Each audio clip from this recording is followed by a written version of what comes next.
Hello दोस्तों, मैं विनय कुमार। आप लोगों को टॉप मैथ ज्ञान में स्वागत है। जैसा कि आप लोगों को बीपीएससी शिक्षक भर्ती 2 के लिए जो मैथ का सीरीज चल रहा था उसका पार्ट नंबर 6 है। जो मैथ का सीरीज चल रहा था उसका पार्ट नंबर कितना है? 6 है। जो मैथ का सीरीज चल रहा था उसका पार्ट नंबर कितना है? 6 है। देखिए, अगर आपके पास वीडियो का नोटिफिकेशन पहली बार गया है तो आप लोग चैनल को सब्सक्राइब जरूर कर लें। आपको हर एक तरह का प्रश्न कराया जाएगा जो एग्जाम की दृष्टि से बहुत महत्वपूर्ण रहेगा। और इस प्रश्न में भी, इस जो ये सीरीज है इसमें भी अच्छा क्वेश्चन है। ये इस वीडियो को लास्ट तक देखिए, आपको बहुत अच्छा क्वेश्चन कराया गया है। इसमें जो भी वीडियो, ये जो प्रश्न इसमें कराएंगे, इतना अच्छा प्रश्न कराएंगे जो कि आपको एग्जाम की दृष्टि से बहुत महत्वपूर्ण रहेगा।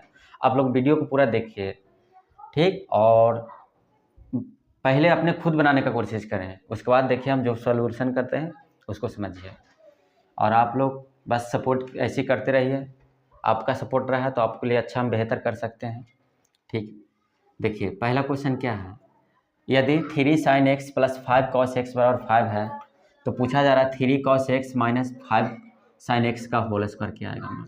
बहुत अच्छा क्वेश्चन है। दिया है यदि 3 sin x + 5 cos x बराबर 5 है तो किसका मान पूछा जा रहा है? 3 cos x - 5 sin x का मान पूछा जा रहा है। बस देखिए, समझना है हल्का सा, और आंसर बस कुछ नहीं करना, बस हल्का समझ लीजिए।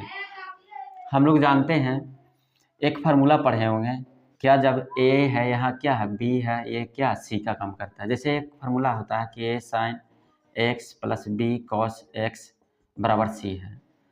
तो अगर मान निकालना रहेगा a sin x - b cos x बराबर c है, तो इसका मान निकालने के लिए फार्मूला होता है a² + b² - c²।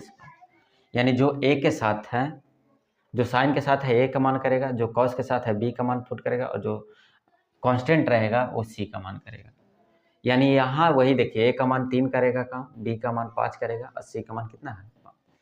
यानी यहाँ इसको हम मान निकालते हैं। अगर इसका मान निकालना चाहते हैं, इसी का तो मान पूछा जा रहा है, तो इसका मान निकालने के लिए क्या होगा? 3 cos x - 5 sin x का अगर मान निकालते हैं तो क्या होगा? 3 का स्क्वायर + 5 का स्क्वायर और -5 का स्क्वायर, यानी a² + b² होगा और -c²। यानी 3 ये से ये खत्म, बचा कितना? 3 का स्क्वायर, यानी कितना? 9। और 9 का मान क्या आएगा? 3। हमको किसका मान निकला? 3। बस कुछ नहीं, ध्यान रखना कि जब इस टाइप का प्रश्न रहेगा तो इसका फार्मूला एक होता है, प्लस माइनस करके होता है, a² + b² - c²। यानी a साइन के साथ a कल आएगा, कॉस के साथ b, जो कांस्टेंट टर्म रहेगा उसको घटा देंगे। अब देखिए, तो यहाँ a की जगह पर 3 था, b की जगह पर 5 था, और c की जगह पर कितना था? c की जगह पर भी 5 था। तो क्या हुआ? a² + b² - c²। तो इससे ही कट गया था √3, और √3 का मान कितना? 3। यानी ये पूरा का मान आ गया 3, लेकिन हमको किसका? इसका होल स्क्वायर करना है। यानी क्या करेंगे? 3 का होल स्क्वायर। तो 3 का होल स्क्वायर कीजिएगा तो क्या आएगा आंसर? 9। यानी ऑप्शन नंबर कौन सा हो जाएगा? ए हो जाएगा। कौन सा हो जाएगा? ऑप्शन नंबर ए हो जाएगा। बहुत अच्छा प्रश्न था, बस हल्का सा बेसिक समझना था।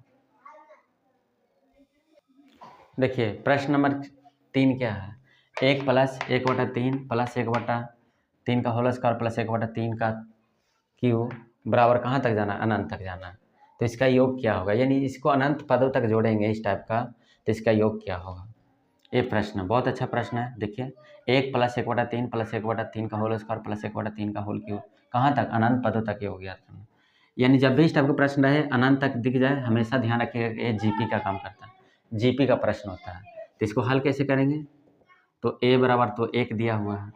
अब इसमें r एक मान निकालना रहता है, तो इसको में क्या करना है? इसको से इसमें भाग देना है। तो 1/3 में भाग दीजिएगा 1 से, तो कितना आएगा? 1/3 आएगा, r भी निकल गया। एक फार्मूला होता है अनंत पदों का योग, जीपी के अनंत पदों का योग a/1 - r होता है। क्या होता है? a/ अनंत पद तक रहेगा तो ऐसा कीजिएगा, 1 से लेके अनंत पदों तक रहेगा और जीपी में रहेगा, तो इसके लिए एक फार्मूला होता है a/1 - r होता है। तो a का मान देखिए 1 दिया हुआ है, 1 माइनस आर का मान निकाल लें 1/3। हल कीजिए 1 तो कितना आ जाएगा 3, 3 में से गया 2, 2/3। इसको ऊपर भेज दीजिए तो कितना आ जाएगा 3/2 यानी 1.5। इसका जो कुल योग कीजिएगा ना तो कितना आ जाएगा 1 दशमलव कितना आ जाएगा 5 आ जाएगा। कितना आ जाएगा 1.5 आ जाएगा। बस ये फार्मूला याद कर लीजिए, जब अनंत पदों तक योग रहेगा तो a/1 माइनस आर।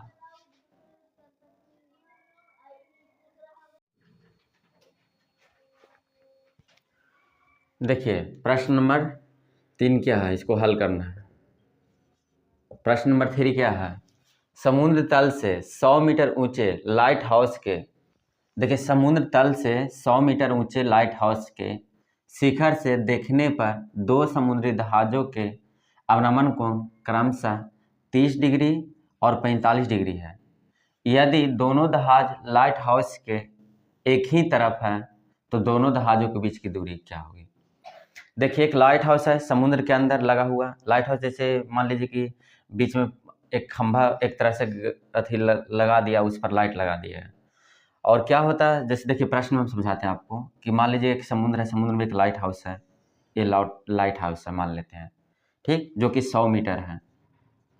अब इसका दोनों देखिए क्वेश्चन क्या है, समुद्र तल 100 मीटर ऊंचे लाइट हाउस के शिखर से देखने पर दो समुद्री जहाजों का अवनमन कोण क्रमशः 30 डिग्री और 45, मतलब ऊपर से देखता है कोई आदमी, दो समुद्री जहाज है, कितना डिग्री है 30 डिग्री और 45 डिग्री। यदि दोनों जहाज लाइट हाउस के एक ही तरफ है, ये नहीं कि वो इन्ने है वो इन्ने नहीं, दोनों एक ही तरफ है।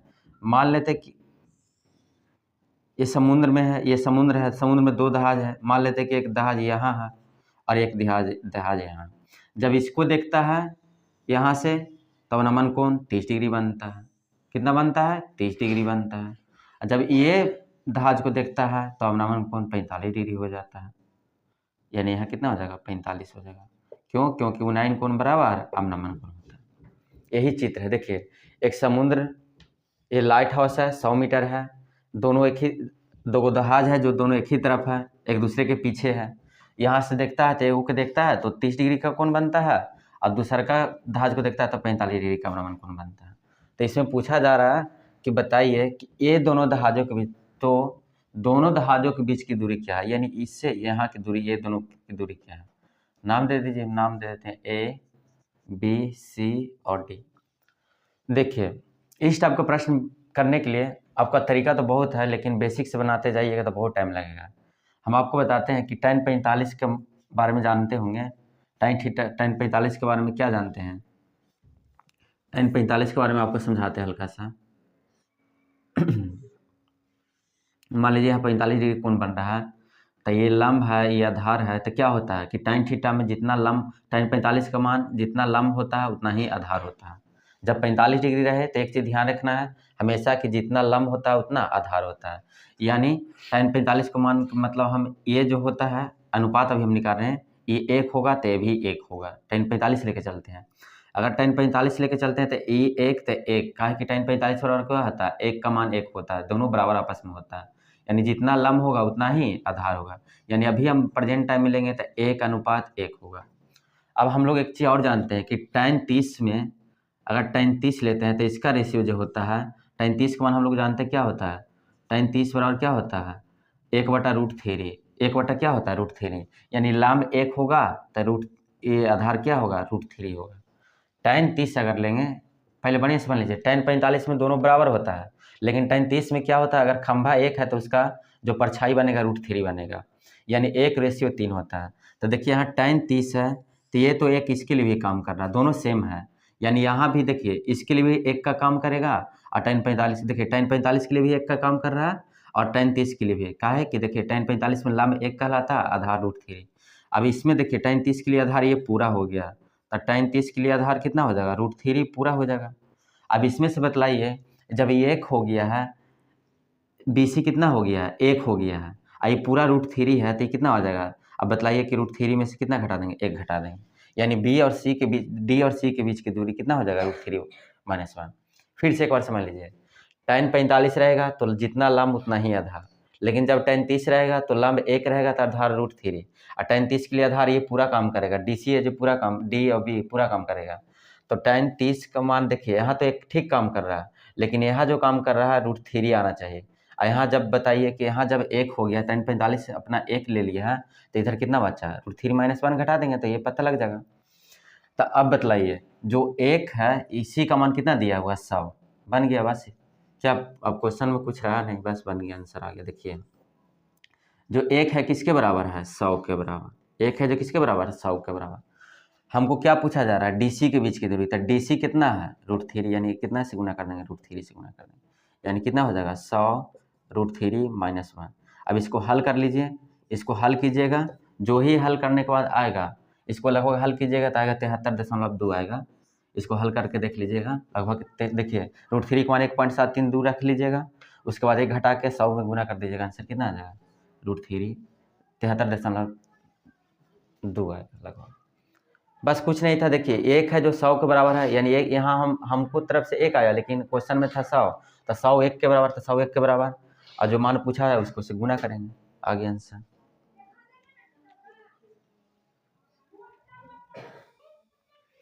देखिए प्रश्न नंबर 4 क्या है, जब सूर्य की ऊंचाई 30 डिग्री से बढ़कर 45 डिग्री हो जाती है, तो ताड़ के पेड़ की छाया 12 मीटर कम जाती है, तो ताड़ की ऊंचाई ज्ञात कीजिए। देखिए सुबह सुबह का मौसम रहता है, तो हम लोग देखते हैं कि अगर पूरब साइड में सूर्य उगा है तो देखते हैं, तो हम लोग को देखते हैं कि जब सूर्य नीचे रहता है, कुछ हम लोग को सर के हल्का सा सामने रहता है, तो देखते हैं कि जो अति शैडो है, यानी जो परछाई है, हमेशा बड़ा बनता है। इमेज क्या बनता है, हमेशा देखते हैं कि बहुत लंबा बनता है, लेकिन जैसे जैसे सूर्य ऊपर जाता है, हम लोग का जो शैडो है छोटा होते चल जाता है, यानी जो पंचवारी है बहुत कम होते जाता है। एक टाइम ऐसा आ जाता है कि हम लोग को मतलब जितना हाइट है उससे भी कम दिखाने लगता है। तो वही है, सुबह सुबह का टाइम में होगा। अब मान लीजिए कि एक ताड़ है, यहाँ एक ताड़ मान लेते हैं, जब सूर्य मान लीजिए कि यहाँ होगा, जब सूर्य यहाँ था तो इसका जो शैडो बन रहा था, मान लेते हैं कि कुछ बिंदु पर बन रहा होगा, यहाँ बन रहा होगा, तो इसका उन्नयन कोण पहले 30 था। कितना था, 30 था। जब सूर्य यहाँ था, क्वेश्चन को बड़े समझ लीजिए, कह रहा है जब सूर्य की ऊंचाई 30 डिग्री से बढ़कर 45 डिग्री हो जाती है, तो ताड़ के पेड़ की छाया 12 मीटर कम जाती है। पहले मान लीजिए कि यहाँ है, सुबह देखते हैं, सुबह आप लोग जब पूरब साइड में सूर्य रहता है, आप लोग खड़ा रहते हैं, तो देखिए आपका पंच जो ये होता है, इमेज है, बहुत लंबा बनता है। लेकिन जैसे जैसे सूर्य ऊपर होता है, क्या होता है, जो हम लोग को जो बनता है परछाई, वो हमेशा छोटा होते चल जाता है। मान लीजिए कि पहले यहाँ सूर्य था, तो जब ये एक ताड़ था तो उसका जो परछाई है इतना बन रहा था। जैसे ही ये कुछ ऊपर चल गया, कुछ ऊपर हल्का हो गया, तो इसका जो है ना परछाई कम गया। क्या मीटर कम गया, 12 मीटर कम गया। तो यहाँ कितना डिग्री कोण बनने लगा, 45 डिग्री कोण बनने लगा। देखिए क्वेश्चन बढ़िया समझ लीजिए, जब सूर्य यहाँ था तो उसका जो परछाई था कुछ दूर बन रहा होगा, लेकिन हल्का सा ऊपर गया, जब 30 से 45 डिग्री गया, तो उसका क्या हुआ, 12 मीटर परछाई है जो कम गया। यानी मान लीजिए कि ए बी सी और डी है। मान लीजिए ए भी एक ताड़ है, तो जब सूर्य नीचे था तो उसका परछाई ज़्यादा बन रहा था, सूर्य ऊपर गया, परछाई कम गया। क्या मीटर कम गया, 12 मीटर कम गया। हमको क्या पूछा जा रहा, तो ताड़ की ऊंचाई ज्ञात कीजिए। मतलब जो ताड़ था कितना हाइट का था, जिसके कारण 30 डिग्री से 45 डिग्री हुआ, तो 12 मीटर कम हो गया। समझ में आ रहा है। अब देखिए इसको बेसिक से बनाने के लिए भी आप बना सकते हैं, लेकिन हम जो बता रहे हैं उसको समझिए, ताकि एग्जाम में टाइम को वैल्यू ज़्यादा होता है। जैसे यहाँ 45 है, तो 45 tan थीटा बराबर क्या जानते हैं, लंब बटा आधार, और tan 45 का मान 1 होता है। यानी जो tan 45 का मान होता है ना, यानी 1:1 के रूप रेशियो में होता है। जहाँ भी tan 45 देखिएगा, यानी इसका मतलब ये कह सकते हैं कि जितना उसका लंब होगा उतना ही आधार होगा। यानी tan 45 में लंब भी 1 और आधार भी 1 हो गया। लंब भी 1 और आधार भी 1 हो गया। tan 45 में एक ध्यान रखना कि जितना लंब होगा उतना ही आधार होगा। लेकिन एक चीज़ और बताते हैं कि tan 30 रहे तो लंब 1 होता है और आधार √3, यानी उसका जो लंब होता है 1 होता है, लेकिन जो उसका आधार होता है √3 होता है। यानी देखिए tan 45 के लिए 1 का काम कर रहा है, tan 30 के लिए भी देखिए, अगर tan 30 यहाँ से लेके चलते हैं तो इसके लिए भी 1 का काम कर रहा है। लेकिन जो है tan 30 के लिए पूरा जो बता रहा है कि हमको आधार होना चाहिए √3। कितना होना चाहिए? √3 होना चाहिए। क्या है ना, यही ना कह रहा कि tan 30 यहाँ तो ये तो एक ठीक है, इसके लिए सेट खा रहा, इसके लिए भी सेट खा रहा, इसके लिए भी खा रहा, यानी tan 45 के लिए एक एक ये भी हो गया। tan 30 है तो लंब हो गया, लेकिन इसके लिए पूरा आधार कितना होना चाहिए? √3 होना चाहिए। अब जिसमें से बताइए ये एक हो गया है तो इधर कितना बचा होगा भाई? ये बचा होगा ना जी, तो कितना बचा होगा? √3 - 1, यही ना बचा है। इसको ऊपर कर देते हैं हल्का सा, 12 मीटर मान लीजिए। अब देखिए ये पूरा एक था, ये पूरा √3 था, तो √3 में से एक गया तो यही ना बचेगा, जो बचेगा यही बचेगा, जो ही बचा, यानी यहाँ से यहाँ दूरी जो CD है कितना? √3 - 1। हमारे हिसाब से √3 - 1 आया है, अब प्रश्न के हिसाब से कितना आया है? 12। यही ना दिले था कि पंचवारी 12 मीटर कम जाता है, लेकिन मेरे हिसाब से कितना कम रहा है? √3 - 1, यानी जो 12 है ना किसके बराबर है? √3 - 1 के बराबर। अले समझ में?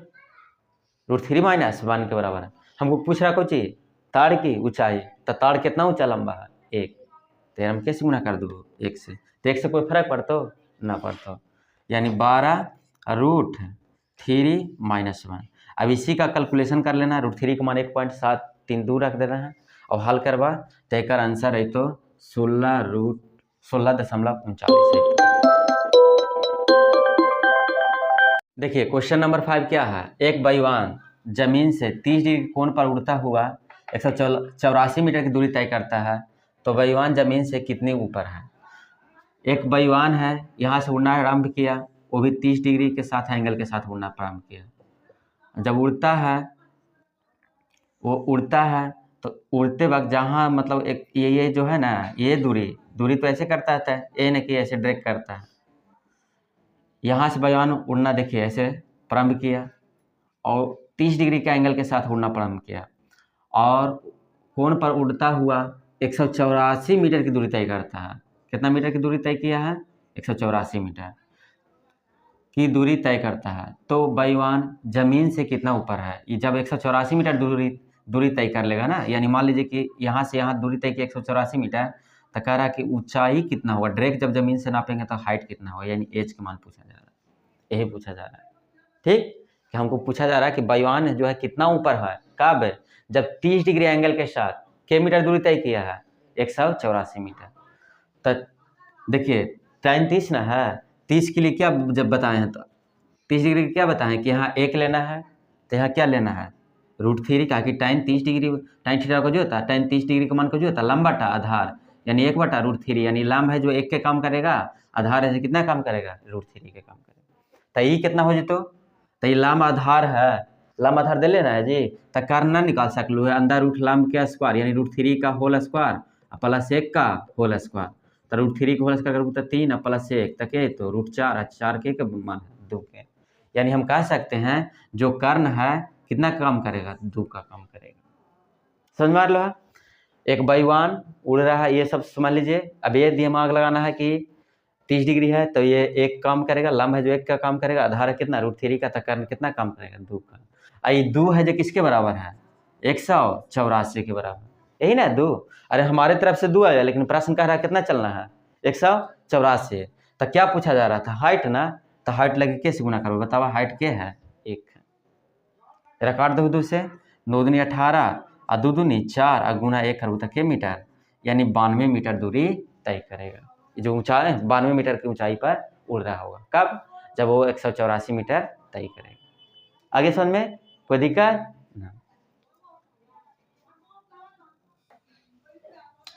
हल करेंगे। क्या है? 42 सेंटीमीटर त्रिज्या वाले एक वृत्त से एक त्रिज्या खंड काटा जाता है। त्रिज्या एक जो वृत्त है उसका जो रेडियस है कितना है? 42 सेंटीमीटर। त्रिज्या वाले एक वृत्त से क्या काटा जाता है? एक त्रिज्या खंड काटा जाता है। यदि त्रिज्या खंड का कोण के डिग्री है? 150 डिग्री है, तो कह रहा है कि चाप की लंबाई ज्ञात करें। देखिए एक वृत्त है, एक सर्कल है, ठीक। ऐसे क्या हुआ ना कि एक त्रिज्या खंड काटा गया, वो भी कितना एंगल का? 150 एंगल का। मान लीजिए कि ऐसे काटा गया होगा, कितना? देखो इधर एक वृत्त है, एक वृत्त है, उसका रेडियस दिया हुआ कितना सेंटीमीटर जी? 42 सेंटीमीटर।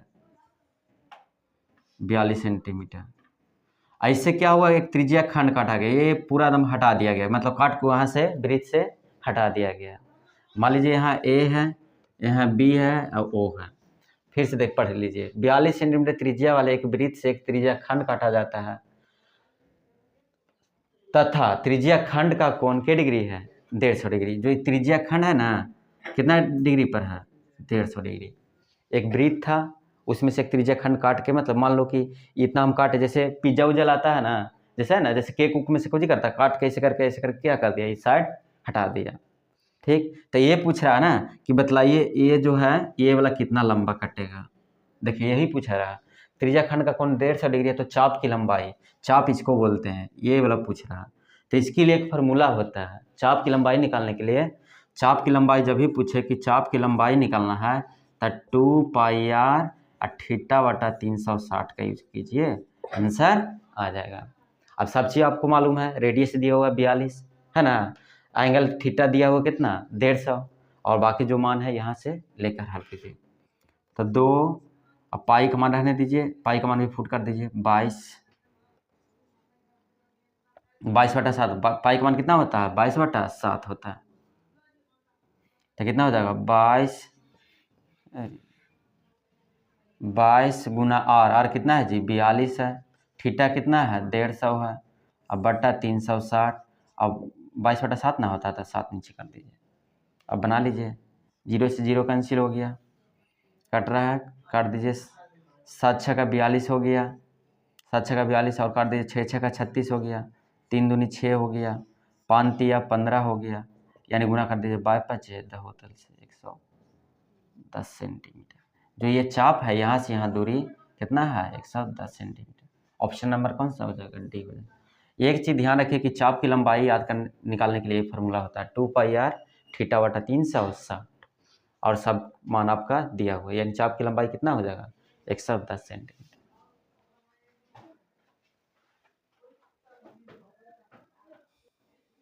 देखिए प्रश्न नंबर 7 है, क्या है, क्या छायांकित भाग का क्षेत्रफल ज्ञात करें यदि PQ बराबर 24 सेंटीमीटर, PR बराबर 7 सेंटीमीटर और O है वृत्त का केंद्र है, O है जो क्या है वृत्त का केंद्र है। छायांकित भाग का क्षेत्रफल ज्ञात करना है, जबकि यहाँ दिया हुआ है क्या कि जो PQ है 24 है, यानी P और Q 24 है, और PR ये दिया हुआ 7, और साथ में ये भी बता दिया कि वो है जो वृत्त का केंद्र है। तो ये जो कलर किया हुआ भाग उसका क्षेत्रफल ज्ञात करना है। तो देखिए यहाँ से पहले ये समझ लीजिए, ये है जो आया है और ये है, एक ट्रायंगल बन गया है। कैसा ट्रायंगल है, तो जानते हैं कि वृत्त जो भी आता है यहाँ के डिग्री कोण बनाता है, 90 डिग्री का कोण बनाता है। क्या होता है परिधि क्या व्यास से खींचा गया परिधि पर का जो रेखा होता है जहाँ दोनों मिलता है वहाँ हमेशा के डिग्री कोण बनता है 90 डिग्री कोण बनता है। के डिग्री के 90 डिग्री। व्यास पर अगर दो रेखा जो है परिधि पर मिल रहा है, व्यास से दो रेखा जहाँ भी मिलेगा वहाँ के डिग्री कोण बनाएगा 90 डिग्री। ये व्यास ना है, देखिए कहा कि ओ का जी क्या है वृत्त का केंद्र है, तो ओ वृत्त का केंद्र है, तब व्यास पर से जब भी कोई रेखा खींचेंगे ना कहूँ भी परिधि पर, यहाँ खींचे वो हमेशा के डिग्री कोण बनाता है 90 डिग्री। यानी 90 डिग्री है तो ये कब्जी कहलाएगा, कर्ण कहलाएगा, ये कर्ण कहलाएगा ना, ये क्या कहलाएगा लंब कहलाएगा, ये कब्जी कहलाएगा आधार कहलाएगा। यानी यहाँ क्या एक कौन सा एंगल बन गया राइट एंगल, यानी समकोण त्रिभुज बन गया। अब समकोण त्रिभुज बन गया, क्यों बन गया, कहा कि एक व्यास है, व्यास पर से परिधि पर के खींची गई कोण हमेशा के डिग्री होता है 90 डिग्री। के डिग्री 90 डिग्री हो गया तो ये कर्ण हो जाएगा, तो ये लंब हो जाएगा, ये कुछ आधार। तो देखिए 24 और 7 है, आधार मान लीजिए लंब 7 है, आधार 24 है, तो ये कर्ण क्या होता है 25 होता है। ये सब कुछ याद रखिए, आप लोग को बहुत काम देगा। तो क्या हो जाएगा 25 हो जाएगा, यानी ये जो है ये कह सकते हैं जो वृत्त का व्यास निकल गया, हमको वृत्त का व्यास निकल गया ना कितना 25, इसके सहायता से हम क्या निकालने वृत्त का व्यास, तब वृत्त का व्यास ना निकला है, हमको रेडियस भी निकाल सकते हैं। तो त्रिज्या कितना होगा हल करेंगे, तो वृत्त का कुछ त्रिज्या निकाल लेते हैं, r बराबर कितना हो जाएगा 25/2, त्रिज्या निकल गया। आप एक चीज ध्यान रखना है, हमको देखिए जो भी काम करना है आधे वृत्त में आधे सर्किल में करना है, इधर कुछ है, इधर के बारे में कुछ भी नहीं किया, हमको सिर्फ इसके बारे में बतलाना है कि जो कलर किया हुआ उसका क्षेत्रफल क्या होगा। तो आधा वृत्त से हम सारा काम कर सकते हैं, कर सकते हैं ना, आधा वृत्त का कर सकते हैं ना, बस आधे वृत्त का जो भी काम करना है कर लेना है। यानी पूरा का क्षेत्रफल निकालने से कोई फायदा नहीं है, उसमें क्या करना, सिर्फ आधा वृत्त का क्षेत्रफल निकाल के क्या करेंगे, ये इसका क्षेत्रफल निकाल के क्या करेंगे, घटा देंगे, है ना जी। ये पूरा का क्षेत्रफल निकाल लेंगे, आधा का वृत्त क्षेत्रफल निकाल के और हम क्या करेंगे, जो त्रिभुज है उसका क्षेत्रफल कुछ करेंगे, घटा देंगे, तो जो भी बचा रहेगा इसका भाग रहेगा बच्चा हुआ। समझ में आया। यानी वृत्त का आर कितना हो जाएगा, 25/2 हो जाएगा। आप बतलाइए, पहले त्रिभुज एबीसी हल करेंगे, तो त्रिभुज कितना है जी, पी क्यू आर का क्षेत्रफल, पी क्यू आर का क्षेत्रफल क्या होता है, 1/2 आधार गुना ऊंचाई, तो 1 आधार कितना है 24 है, और ये हुआ तो ये कटेगा तो कितना 12, यानी 12×7 = 84 सेंटीमीटर स्क्वायर। ये पता लग गया कि जो ये ट्रायंगल है इतना जगह घेर रहा है, कितना 84 सेंटीमीटर स्क्वायर। अब क्या करना है, हमको इसका क्षेत्रफल निकालना है, तो अब निकाल क्या कीजिए, अर्धवृत्त का क्षेत्रफल निकाल दीजिए। क्या, अर्धवृत्त का क्षेत्रफल खोजिए, था πr²/2, तब पाई का मान कितना जी 22/7, आर कितना है 25/2, 25/2, और नीचे क्या आ जाएगा 2 आ जाएगा। आया समझ में, इतना है समझ में। πr² पूरा वृत्त का क्षेत्रफल, और नीचे किस भाग दे दिए 2 से। अब इसको हल कीजिएगा तो कट रहा है 11 दूनी 22, और क्या हो जाएगा 7 दूनी 14, 14 दूनी 28, यानी हो जाएगा 625 × 11, और ये देखिए 7 दूनी 14, ये नीचे चलेगा था कितना होगा 14 दूनी 28। ये हुआ क्या, आधा वृत्त का क्षेत्रफल। आधा वृत्त के क्षेत्रफल में से क्या करेंगे 84 घटा देंगे, तो इसको गुना कीजिए पहले, तो कितना आ जाएगा, कितना आता है 6875, अब बट्टा 28, और कितना घटाना है 84 घटाना है। इसको घटाइएगा तो आ जाएगा कितना, कितना आया था 45 अब बट्टा 28 आ जाएगा। इसको हल कर लीजिएगा, मतलब कैलकुलेशन हल्का सा आप लोग कर सकते हैं। इसका कितना आ जाएगा 45-23 सेंटीमीटर स्क्वायर आएगा। कुछ नहीं था, क्या सिर्फ हम आधे वृत्त में जो भी खेला कर रहे थे, आधा वृत्त में पहले त्रिभुज का क्षेत्रफल निकाल लिए, उसके बाद आधा वृत्त के क्षेत्रफल में से त्रिभुज का क्षेत्रफल घटा दिए, बस आंसर आ गया।